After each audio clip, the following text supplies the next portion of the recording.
જય શ્રી કૃષ્ણ. રાધે રાધે. રાધે સત્સંગમાં સત્સંગનું રસપાન કરતા બધા જ આત્મીયજનો શ્રી વલ્લભની પ્રેરણાથી પ્રેરાઈને રાધે સત્સંગમાં આજે આપણે એક સુંદર પ્રસંગ જોઈએ. ભક્તની કસોટી.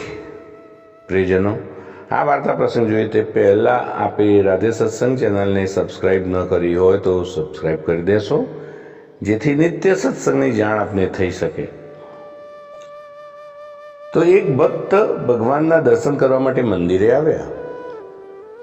ઉનાળાની ઋતુ હતી એટલે ભગવાનને ધરાવવા માટે પોતાની સાથે થોડી કેરીઓ લાવેલા, જેને જોતા જ મોંમાં પાણી છૂટે એવી અને સુગંધથી ફાટ ફાટ થતી આવી કેરીઓ પ્રભુના ચરણોમાં એમણે અર્પણ કરી.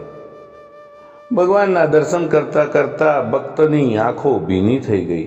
ભગવાન પ્રગટ થયા અને ભક્તને પૂછ્યું, અરે વત્સ, તારી આંખમાં આંસુ કેમ?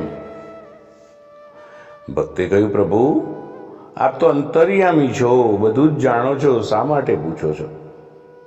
મારા જીવનમાં સમસ્યાઓનો કોઈ પાર નથી. એક પ્રશ્ન માંડ માંડ ઉકેલું ત્યાં તો બીજો ઊભો થાય છે.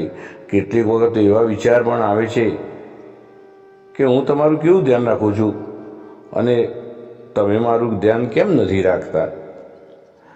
આ બરબરતા ઉનાળામાં ટાઢક થાય તે સારું હું તમારા માટે કેરીઓ લઈને આવ્યો.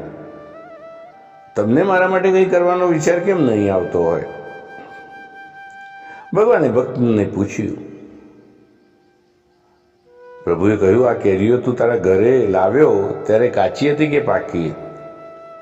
ભક્તે કહ્યું, માર્કેટમાં પાકી કેરીઓ મળતી હતી, પણ એ તો કાર્બેટથી પકવેલી હોય, એટલે હું તો કાચી કેરીઓ જ ઘરે લાવ્યો અને ઘરે જ એને પકવી છે. તો ભગવાને એને પૂછ્યું, તે ઘરે કેવી રીતે પકવી? ભક્તે જવાબ આપતા કહ્યું, પ્રભુ, કાચી કેરીને એક કોથળા પર ગોઠવી એના ઉપર બીજા કોથળાઓ ઢાંકી દીધા અને હવા ન જાય એવી રીતે મેં બધું પેક કરી દીધું. ભગવાને કહ્યું, આવું કરવાથી તો કેરીઓને બિચારીને કેટલી તકલીફ પડે, કેટલા દિવસ સુધી ગરમી સહન કરવી પડે, ત્યારે પાકે.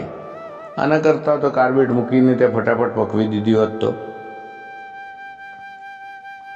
ભક્તે કહ્યું, અરે પ્રભુ, કેરીને થોડો સમય ગરમી આપીને પકવીએ તો એ કેરીઓ ખૂબ મીઠી થાય, એનો સ્વાદ જ જુદો હોય.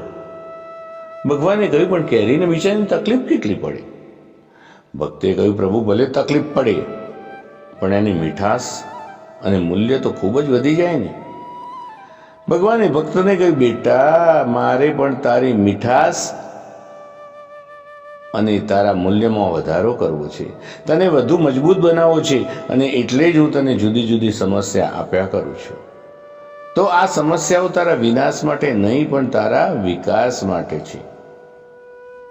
પ્રિયજનો, તો જીવનમાં આવતી આવી સમસ્યાઓ પ્રભુ આપણને પજવવા માટે નથી આપતા, પણ પકવવા માટે આપતા હોય છે. તો આ સાથે આજના સત્સંગને શ્રી વલ્લભના ચરણોમાં સમર્પિત કરી અત્રે વિરામ લઈએ. ફરી મળીશું રાધે સત્સંગમાં નવા જ સત્સંગ સાથે. જય શ્રી કૃષ્ણ. રાધે રાધે.